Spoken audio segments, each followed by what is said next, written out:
ಯಾರ್ಯಾರಿಗೆ ಅಧಿಕಾರ ಬೇಕು, ಸ್ಥಾನಮಾನ ಬೇಕು, ಅವರೆಲ್ಲ ಡಿ.ಕೆ. ಶಿವಕುಮಾರ್ ಅವ್ರ ಜೊತೆಗೆ ಹೋಗಿ ಯಾರು ಕಾಂಗ್ರೆಸ್ ಪಕ್ಷವನ್ನ ಸದೃಢವಾಗಿ ಬೆಳೆಸಬೇಕು, ಸೋನಿಯಾ ಗಾಂಧಿ ಅವರ ಕೈ ಬಲಪಡಿಸಬೇಕು, ಖರ್ಗೆ ಅವರ ಕೈ ಬಲಪಡಿಸಬೇಕು, ಅವರೆಲ್ಲರೂ ಸಹ ನನ್ನ ಜೊತೆ ಬನ್ನಿ ಅಂತ ಇಷ್ಟೇ ನಾನು ಹೇಳೋದೇ ವಿನಃ ಇದರಲ್ಲಿ ಯಾವುದೇ ಬಣ್ಣ ಇಲ್ಲ.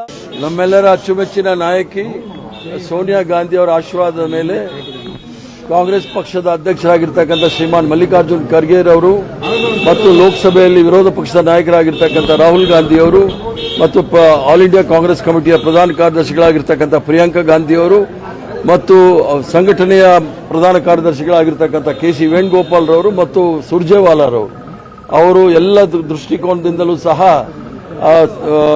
ನೋಡಿ ಈ ಕರ್ನಾಟಕ ಪ್ರದೇಶ ಕಾಂಗ್ರೆಸ್ ಕಮಿಟಿಯ ಅಧ್ಯಕ್ಷರಾಗಿ ನನ್ನನ್ನು ನೇಮಕ ಮಾಡಿರ್ತಕ್ಕಂಥದ್ದು ನನಗೆ ಬಹಳ ಸಂತೋಷದ ಸುದ್ದಿ. ಯಾಕಂದರೆ ವಿದ್ಯಾರ್ಥಿ ದೆಸೆಯಿಂದಲೂ ಸಹ ಭಾರತ್ ಸೇವಾದಳದಿಂದ ಹಿಡಿದು ರಾಷ್ಟ್ರೀಯ ವಿದ್ಯಾರ್ಥಿ ಸಂಘಟನೆಯಿಂದ ಹಿಡಿದು ಯುವಕ ಕಾಂಗ್ರೆಸ್ಸಿಂದ ಹಿಡಿದು ಸೇವಾದಳದಿಂದ ಹಿಡಿದು INTUಸಿಂದ ಹಿಡಿದು ಎಲ್ಲಾ ಮಟ್ಟದಲ್ಲೂ ಸಹ ಬ್ಲಾಕ್ ಮಟ್ಟದಿಂದ ರಾಷ್ಟ್ರೀಯ ಮಟ್ಟದವರೆಗೂ ಸಹ ಕೆಲಸ ಮಾಡಿರ್ತಕ್ಕಂಥ ಒಂದು ಅನುಭವವನ್ನು ಕರ್ನಾಟಕ ರಾಜ್ಯದಲ್ಲಿ ಅದಕ್ಕೆ ಎಲ್ಲ ರೀತಿಯ ಉಪಯೋಗ ಆಗಲಿ ಅನ್ನೋ ದೃಷ್ಟಿಯಿಂದ ಇಟ್ಕೊಂಡು ಅವರು ನನ್ನನ್ನು ಅಧ್ಯಕ್ಷರಾಗಿ ಮಾಡಿದ್ದಾರೆ. ನಾನು ಅವರಿಗೆ ಚಿರಋಣಿಯಾಗಿದ್ದೇನೆ. ಅವರೆಲ್ಲರಿಗೂ ಸಹ ಅನಂತ ಅನಂತನ ವಂದನೆಗಳನ್ನು ಅರ್ಪಿಸ್ತೇನೆ. ನಾನು ಯಾವತ್ತೂ ಸಹ ಸಚಿವ ಸ್ಥಾನಕ್ಕೆ ಹೋಗ್ಬೇಕು ಅಂತ ಹೇಳಿಲ್ಲ. ನೀವು ಓದ್ಸಲಿ ನಂದೆಲ್ಲ ಟಿವಿ ಚಾನೆಲ್ಗಳಲ್ಲಿ ಅದರಲ್ಲೂ ಸಹ ಇರ್ಷಾದ್ ಅಂತ ಹೇಳಿ ಒಬ್ಬರು ನನ್ನ ಇಂಟರ್ವ್ಯೂ ಮಾಡಿದ್ರು. ಅದ್ರಲ್ಲಿ ಬಹಳ ಸ್ಪಷ್ಟವಾಗಿ ಹೇಳಿದ್ದೇನೆ, ನಾನು ಅಧಿಕಾರಕ್ಕೆ ಇರ್ತಕ್ಕಂಥವನಲ್ಲ. ನಾನು ಕಾಂಗ್ರೆಸ್ ಪಕ್ಷದ ಒಂದು ಸಿಪಾಯಿ, ಕಾಂಗ್ರೆಸ್ ಪಕ್ಷದ ಒಂದು ಕಟ್ಟಾಳು ಮತ್ತು ಅದರ ಕಾರ್ಯಕರ್ತನಾಗಿ ಕಾಂಗ್ರೆಸ್ ಪಕ್ಷದ ತತ್ವ ಸಿದ್ಧಾಂತ ಮತ್ತು ಸಂವಿಧಾನ ಮತ್ತು ಏನು ನಮ್ಮ ಪೂರ್ವಜರು ಮಹಾತ್ಮ ಗಾಂಧಿ ಅವರಿಂದ ಹಿಡಿದು ಪಂಡಿತ್ ಜವಾಹರ್ಲಾಲ್ ನೆಹರು ಅವರಿಂದ ಹಿಡಿದು ಸರ್ದಾರ್ ವಲ್ಲಭಾಯ್ ಪಟೇಲಿಂದ ಹಿಡಿದು ಮೌಲಾನಾ ಅಬ್ದುಲ್ ಕಲಾಂ ಆಜಾದ್ದಿಂದ ಹಿಡಿದು ಎಲ್ಲರೂ ಸುಭಾಷ್ ಚಂದ್ರ ಬೋಸ್ರವರು ಎಲ್ಲರೂ ಸಹ ಈ ರಾಷ್ಟ್ರಕ್ಕೆ ಕೊಟ್ಟಿರ್ತಕ್ಕಂಥ ಕೊಡುಗೆ ಇದನ್ನ ಕಾಪಾಡಿಕೊಂಡು ಹೋಗ್ತಕ್ಕಂಥ ಜವಾಬ್ದಾರಿ ನನ್ನ ಮೇಲಿದೆ. ಇದನ್ನ ಮುಂದಿನ ಪೀಳಿಗೆಗಳಿಗೆ ಏನು ನಮ್ಮ ಪೂರ್ವಜರು ಸ್ವತಂತ್ರ ಹೋರಾಟದಲ್ಲಿ ನಮಗೆ ಕೊಟ್ಟು ಹೋಗಿದ್ದಾರೆ ಅದನ್ನ ಬಹಳ ಭದ್ರವಾಗಿ ಸುಭದ್ರವಾಗಿ ಮುಂದಿನ ಪೀಳಿಗೆಗಳಿಗೆ ಕೊಟ್ಟು ನಾವು ಮುಂದೆ ಹೋಗಬೇಕಾಗುತ್ತೆ. ಆದ್ರಿಂದ ಬಹುದೊಡ್ಡ ಜವಾಬ್ದಾರಿ ಇದೆ. ಏನು ರಾಷ್ಟ್ರ ಕವಲು ದಾರಿಯಲ್ಲಿರೋ ಸಂದರ್ಭದಲ್ಲಿ ಏನು ನಮ್ಮ ಪೂರ್ವಜರು ಈ ರಾಷ್ಟ್ರಕ್ಕೆ ಮತ್ತು ಈ ಜನಸಾಮಾನ್ಯರಿಗೆ ಭಾರತದ ಪರಿಕಲ್ಪನೆಯನ್ನು ಕೊಟ್ಟಿದ್ರೆ ಅದನ್ನ ಬಹಳ ಸುಭದ್ರವಾಗಿ ಅದನ್ನ ಮುಂದಿನ ಪೀಳಿಗೆ ಕೊಡ್ತಕ್ಕಂಥ ಜವಾಬ್ದಾರಿ ನಮ್ಮ ಮುಂದೆ ಇದೆ.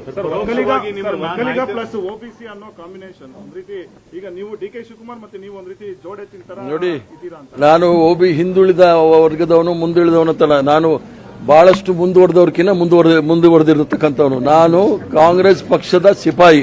ಇದರಲ್ಲಿ ಎಲ್ಲರೂ ಸಹ ಆಲದ ಮರದ ಇದ್ದಾಗ ಎಲ್ಲರೂ ಸಹ ಇದರ ಅಡಿಗೆ ಬರ್ತಾರೆ. ಇದರ ಏನು ಸಿದ್ಧಾಂತ ಇದೆ ಅದನ್ನು ತಗೊಂಡು ಮುಂದೆ ಹೋಗ್ತೀವಿ. ಶಿವಕುಮಾರ್ ಅವರು ಸಹ ಯುವಕರಿದ್ದಾರೆ, ಸಂಘಟನೆಯಲ್ಲಿ ಕೆಲಸ ಮಾಡಿದ್ದಾರೆ, ಪ್ರದೇಶ ಕಾಂಗ್ರೆಸ್ ಕಮಿಟಿ ಅಧ್ಯಕ್ಷರಾಗಿದ್ದರು, ಈಗ ಮುಖ್ಯಮಂತ್ರಿ ಆಗಿದ್ದಾರೆ. ಜೊತೆಗೆ ಡಾಕ್ಟರ್ ಪರಮೇಶ್ವರ್ ಅವರು ಇದ್ದಾರೆ ಉಪಮುಖ್ಯಮಂತ್ರಿಗಳಾಗಿ.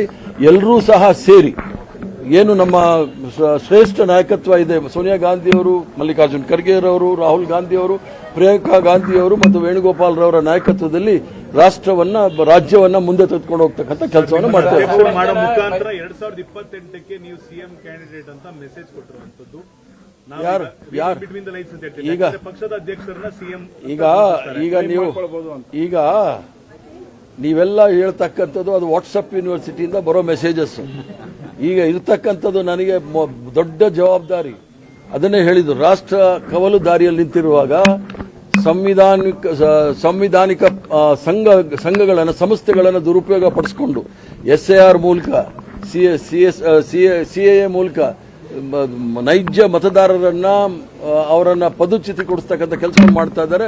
ಇದರ ವಿರುದ್ಧ ಹೋರಾಟ ಮಾಡಬೇಕಾಗುತ್ತೆ. ಭಾರತದ ಪರಿಕಲ್ಪನೆ 1947ನೇ ಇಸ್ವಿಯಿಂದ ಪ್ರಾರಂಭ ಆಗಿರ್ತಕ್ಕಂಥದ್ದು.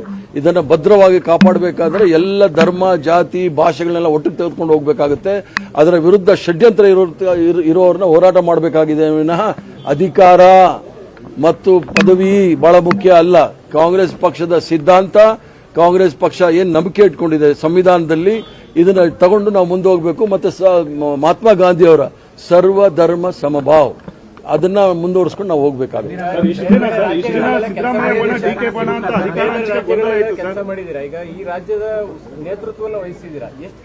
ನಾನು ಏನು ಡಿಫರೆನ್ಸ್ ಅಂದಿಲ್ಲ. ಈ ರಾಜ್ಯದಲ್ಲಿ ಕೆಲಸ ಮಾಡಿ ಇಡೀ ಕಾಂಗ್ರೆಸ್ ಪಕ್ಷ 1979ನೇ ಇಸ್ವಿನಲ್ಲಿ 15 ಜನ MLAಗಳು ಸಂಘಟನೆಗಳೆಲ್ಲ ದೇವರಾಜ ಅರಸು ಅವ್ರ ಜೊತೆ ಹೊರಟೋಯ್ತು.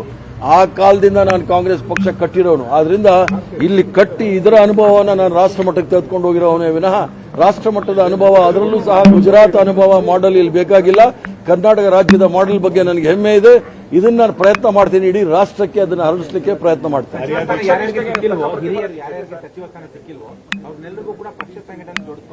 ಎಲ್ಲರೂ ಸಹ ನಾನು ಎಲ್ಲರಲ್ಲೂ ಸಹ ಕಳಕಳಿಯ ಪ್ರಾರ್ಥನೆ ಇದು. ಎಲ್ಲರೂ ಸಹ ಯಾರು ಸರ್ಕಾರದಲ್ಲಿ ಬೇರೆ ಬೇರೆ ಕೆಲಸ ಮಾಡಿದಿರಿ ನೀವೆಲ್ಲರೂ ಸಹ, ಯಾಕಂದ್ರೆ ನಮ್ಮ ಹೋರಾಟ ಮಾಡ್ತಕ್ಕಂಥದ್ದು ರಾಹುಲ್ ಗಾಂಧಿ ಅವರು ಹೋರಾಟ ಮಾಡ್ತಾ ಇದ್ದಾರೆ, ಮಲ್ಲಿಕಾರ್ಜುನ್ ಖರ್ಗೆ ಸಾಹೇಬರು ಮಾಡ್ತಾ ಇದ್ದಾರೆ, ಸೋನಿಯಾ ಗಾಂಧಿ ಅವರು ಮಾಡ್ತಾ ಇದ್ದಾರೆ, ಪ್ರಿಯಾಂಕಾ ಗಾಂಧಿ ಅವರು ಮಾಡ್ತಾ ಇದ್ದಾರೆ. ನಮ್ಮ ಹೋರಾಟವನ್ನು ಅವ್ರು ಮಾಡುವಾಗ ಅವ್ರಿಗೆ ನಾವು ಶಕ್ತಿ ತುಂಬಬೇಕಾದ್ರೆ ನಾವು ಸಹ ರಸ್ತೆಗಿಳಿದು ಹೋರಾಟ ಮಾಡಬೇಕು. ಯಾರ್ಯಾರಿಗೆ ಅಧಿಕಾರ ಬೇಕು, ಸ್ಥಾನಮಾನ ಬೇಕು, ಅವರೆಲ್ಲ DK ಶಿವಕುಮಾರ್ ಅವ್ರ ಜೊತೆಗೆ ಹೋಗಿ ಯಾರು ಕಾಂಗ್ರೆಸ್ ಪಕ್ಷವನ್ನ ಸದೃಢವಾಗಿ ಬೆಳೆಸಬೇಕು, ಸೋನಿಯಾ ಗಾಂಧಿ ಅವರ ಕೈ ಬಲಪಡಿಸಬೇಕು, ಖರ್ಗೆ ಅವರ ಕೈ ಬಲಪಡಿಸಬೇಕು, ಅವರೆಲ್ಲರೂ ಸಹ ನನ್ನ ಜೊತೆ ಬನ್ನಿ ಅಂತ ಇಷ್ಟೇ ನಾನು ಹೇಳೋದೇ ವಿನಃ ಇದರಲ್ಲಿ ಯಾವುದೇ ಬಣ್ಣ ಇಲ್ಲ. ಇದರಲ್ಲಿ ಇರ್ತಕ್ಕಂಥದ್ದು ಸಂಘಟನೆಯ ಮತ್ತು ಸರ್ಕಾರದ ಈ ಎರಡನ್ನು ಸಹ ಹಂಚಿಕೊಂಡು ಮುಂದೆ ಹೋಗ್ತಾ ಇರ್ತೀವಿ. ಕೆಪಿಸಿಸಿ ಸಾರಥ್ಯ ವಹಿಸಕ್ಕೆ ಕೆಲವರು ಹಿಂದೇಟ್ ಆಗ್ತಾರೆ, ಎಲ್ಲ ಕ್ಯಾಬಿನೆಟ್ ಒಳಗೆ ಇರಬೇಕು ಅಂತ ಬಯಸ್ತಾರೆ. ಮಂತ್ರಿ ಸ್ಥಾನದ ಕೆಲವರು ಟ್ರೈ ಮಾಡಿದ್ರು ಆಗಿಲ್ಲ ಅಂತ, ಅಂತವ್ರನ್ನೆಲ್ಲ ಹೇಗೆ ವಿಶ್ವಾಸಕ್ಕೆ ತಗೊಂಡು ನಾನು ನನ್ನ ಪೂರ್ವಜರು ಮಾಡಿರ್ತಕ್ಕಂಥ ಪುಣ್ಯ ಈ ಒಂದು ಅವಕಾಶ, ಒಂದು ಪವಿತ್ರವಾದ ಪಕ್ಷ ಕಾಂಗ್ರೆಸ್ ಪಕ್ಷ. ಯಾಕಂದ್ರೆ ಸಹಸ್ರಾರು ಜನ ಪ್ರಾಣಾರ್ಪಣೆ ಮಾಡಿ ಲಕ್ಷಾಂತರ ಜನ ತ್ಯಾಗ ಮಾಡಿ ಈ ಕಾಂಗ್ರೆಸ್ ಪಕ್ಷವನ್ನು ಸ್ಥಾಪನೆ ಮಾಡಿದ್ದಾರೆ. ಈ ಒಂದು ಪವಿತ್ರವಾದ ಸಂಘಟನೆಯನ್ನ ಆದಷ್ಟು ಪವಿತ್ರವಾಗಿ ಮುಂದೆ ತೆಗೆದುಕೊಂಡು ಹೋಗ್ತಕ್ಕಂಥ ಶತಪ್ರಯತ್ನವನ್ನು ಮಾಡ್ತೇನೆ. ಎಲ್ಲ ಕಾರ್ಯಕರ್ತರಿಗೂ ಸಹ ಭರವಸೆ ಕೊಡ್ತೇನೆ, ನಾನು ಅವ್ರ ಜೊತೆ ಇದ್ದೀನಿ, ಅವ್ರಿಗೆ ಏನೇ ಆದ್ರೂ ಸಹ ಅವ್ರ ಜೊತೆ ಇದ್ದೀನಿ ಅಂತ ಹೇಳಿಕೆ ಇಚ್ಛೆ ಬಿಡ್ತೇನೆ. ಪದಾಧಿಕಾರಿಗಳನ್ನೆಲ್ಲ ನೇಮಕ ಮಾಡಬೇಕು, ಅದು ಯಾವಾಗ ಪ್ರಕ್ರಿಯೆಗಳಾಗುತ್ತೆ? ಅವೆಲ್ಲ ಶುರು ಆಗುತ್ತೆ, ಪದಾಧಿಕಾರಿಗಳು ಮಾಡಬೇಕಾಗುತ್ತೆ. ಮತ್ತು ಈಗ ಪ್ರಸ್ತುತ ನಮಗಿರ್ತಕ್ಕಂಥದ್ದು ಕರ್ನಾಟಕ ರಾಜ್ಯದಲ್ಲಿ SIR ತಂದು ಒಂದು ನೈಜ ಮತದಾರರ ಪಟ್ಟಿಯಿಂದ ಕತ್ತರಿ ಹಾಕ್ಲಿಕ್ಕೆ ಪ್ರಯತ್ನ ಮಾಡ್ತಾ ಇದ್ದಾರೆ. ಅದರ ವಿರುದ್ಧ ಹೋರಾಟ ಮಾಡಬೇಕು.